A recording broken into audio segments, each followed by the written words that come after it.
crankcase.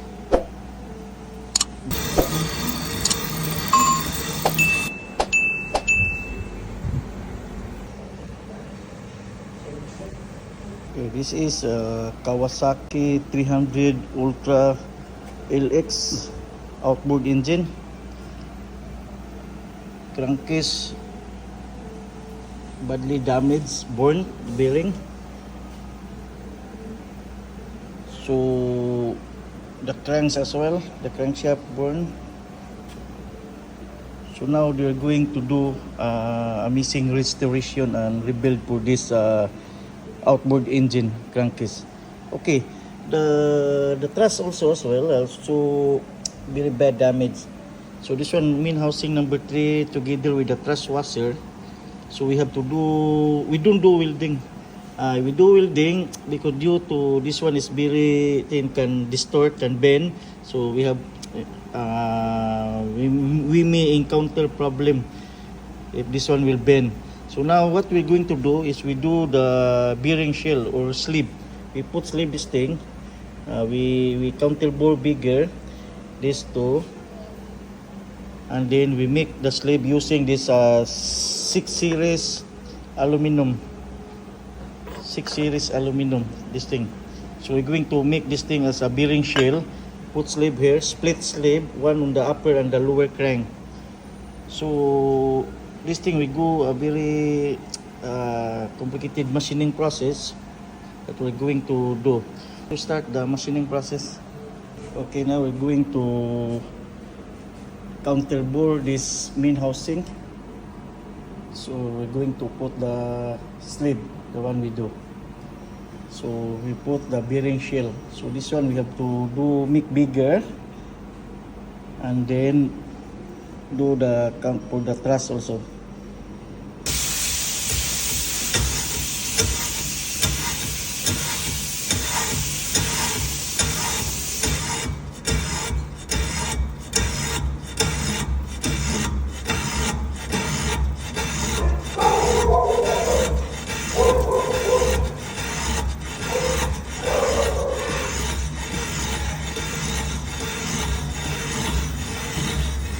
Okay.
Okay, start.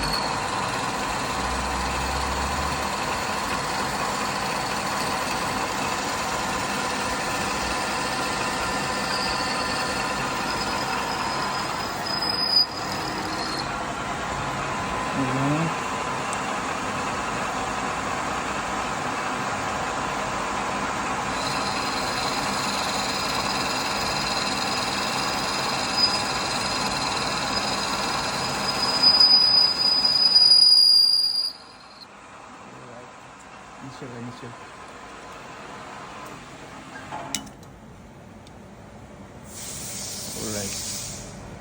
Alright, same.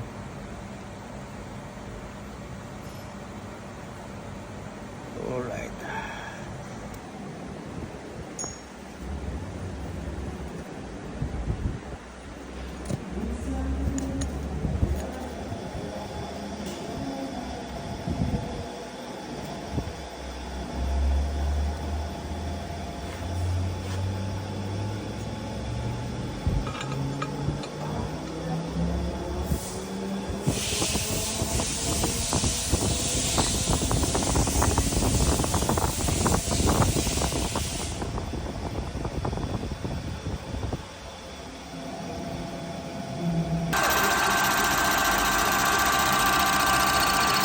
See the mixer.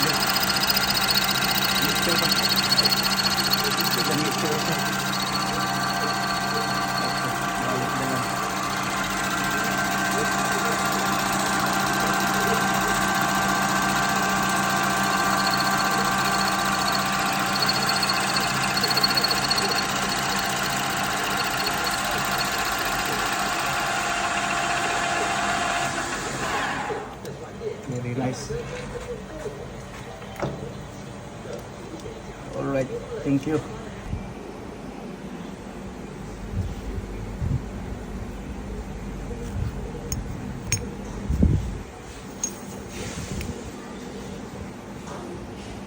Okay, start.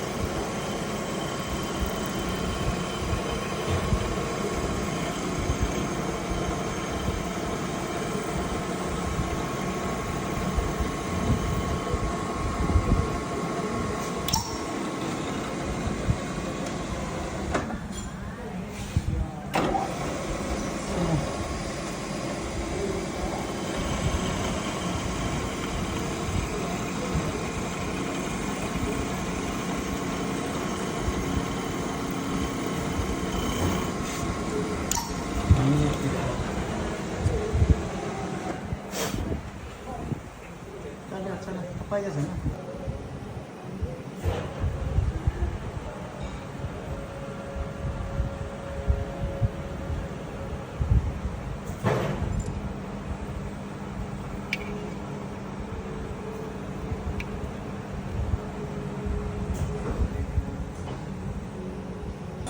Okay, this is the crankcase, the lower crankcase. So we're going to skim this thing because this one very bend also, distortion like that, not like that. So here we have to see the thing. Okay, this is 0. Here down by 0.1 or more, less than 0. So this the middle is down. So we go to the other side.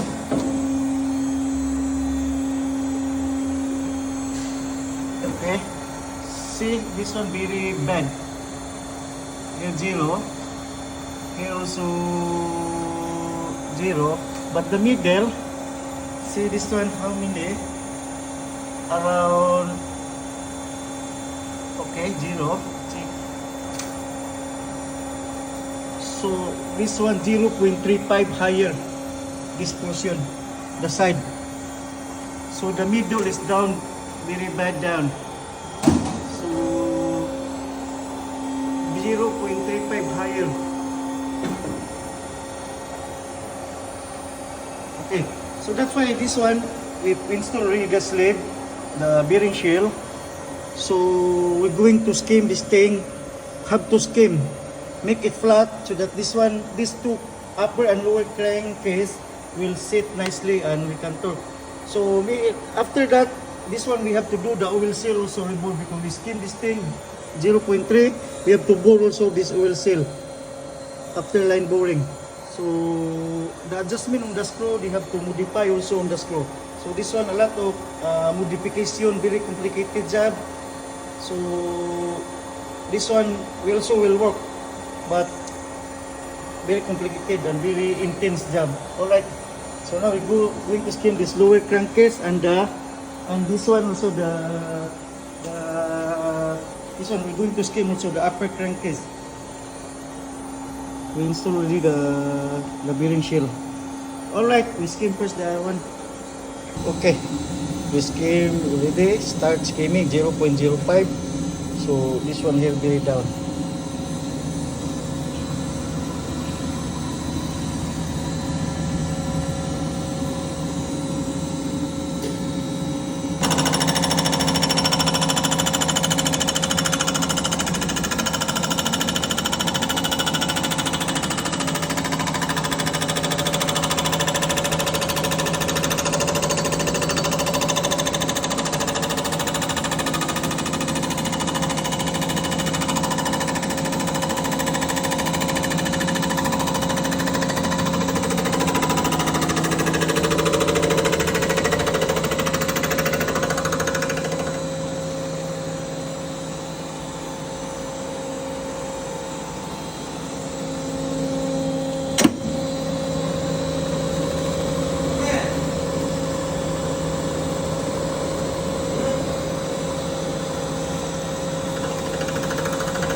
Low point, this one here 0.35 low point.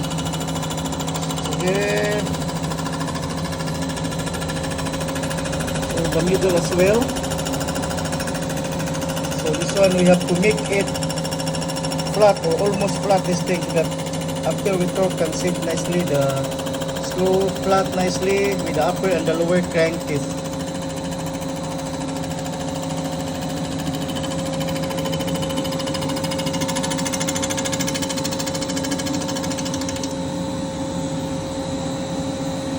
Okay, after we skim 0.32, still got this portion. But this one, we have to finishing already. We don't need to finish this thing. Just after the screw only, done already. So we have to do finishing. So now we cut 0.01. Okay. So now we're going to do the finishing skim.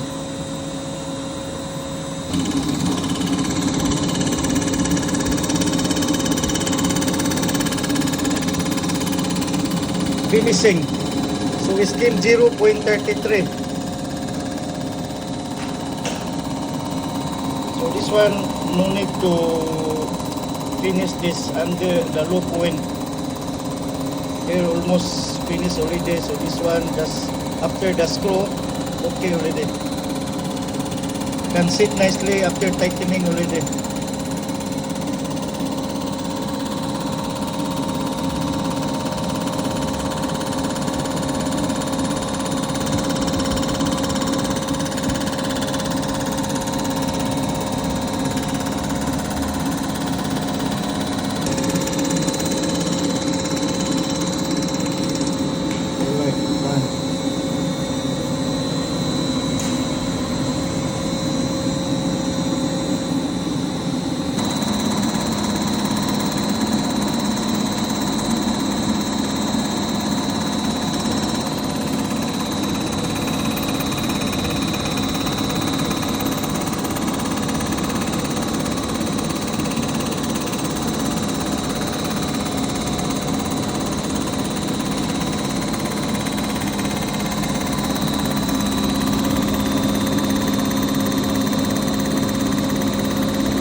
Okay, now we're going to do the final line boring.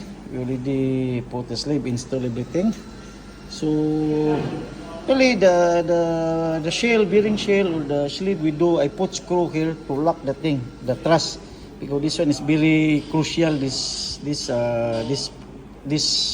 sleeve here, because this one where the truss will sit, truss washer will sit. So I put the screw to support it lah, to not doing the, in case any vibration won't move the sleeve. So right now we're going to do the final line boring.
Alright, done line boring.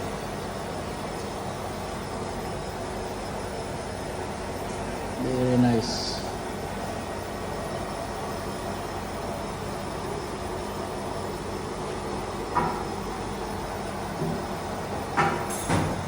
Okay, we done line board already. Now we open. Here is it. The truss side.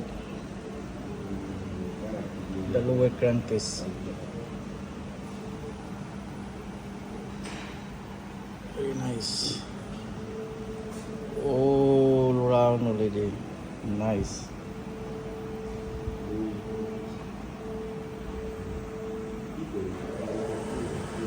Here is it now. We installed already the bearings we're going to use. So this bearing is from other model car. Along with the truss washer as well, we used together with the bearing same model. So this Kawasaki 300 Ultra LX, we do modification and transformation of crankcase from born one. So we use this bearing because the crankshaft is very bad damage, burn. So you buy to buy the new crank is quite expensive. So just now we're using the other car bearing for us to use only the crank. Still can use what we have to cut to according to the size of this bearing we're going to use. Alright, now we're going to torque and then we will measure the measurement of the housing with the bearing, and then we cut the crank with the clearance. All right.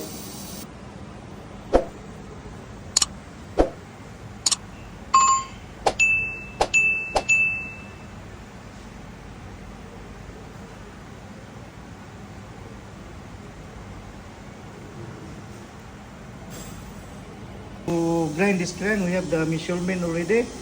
So 40.01 our measurement. We give clearance 0.03.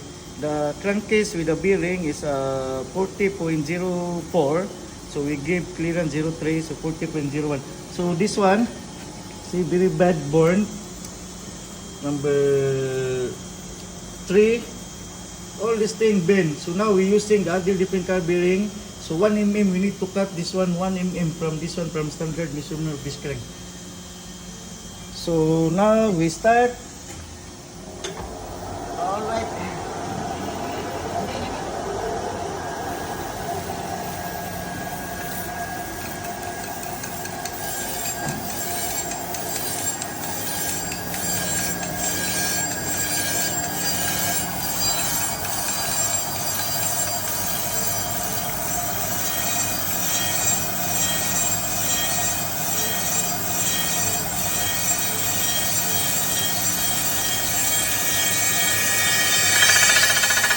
We also cut the cross side because this one is so very bad.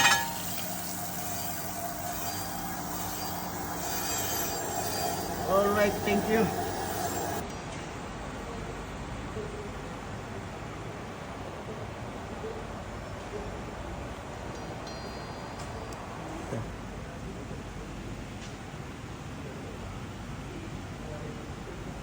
Alright.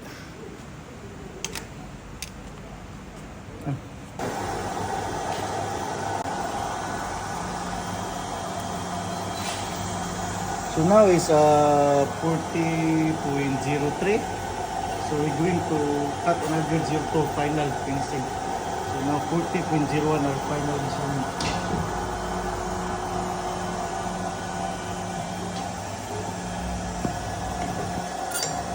Alright, 0.2 need to cut.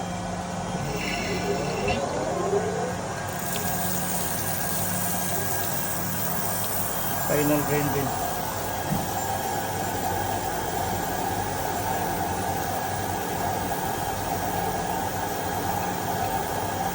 Alright, none, 0.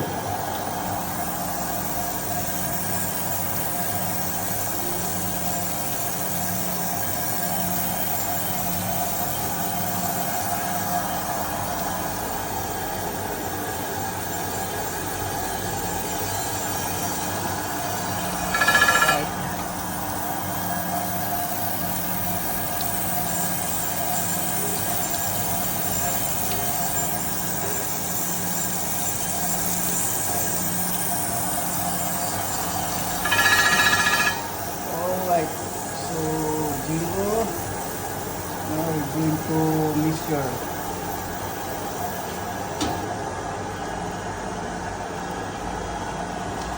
.01 our final measurement. Alright, 40.01.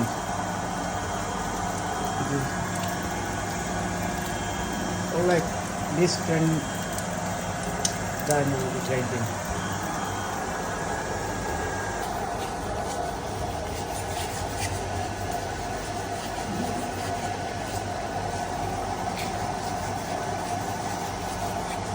Alright, see. Wow, very shining.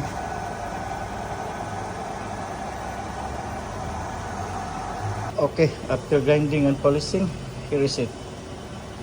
Very shining, smooth. This Kawasaki 300 Ultra LX done grinding and polishing refurbished. And now we're going to do the fitting. Okay, now we're going to fit this crankshaft.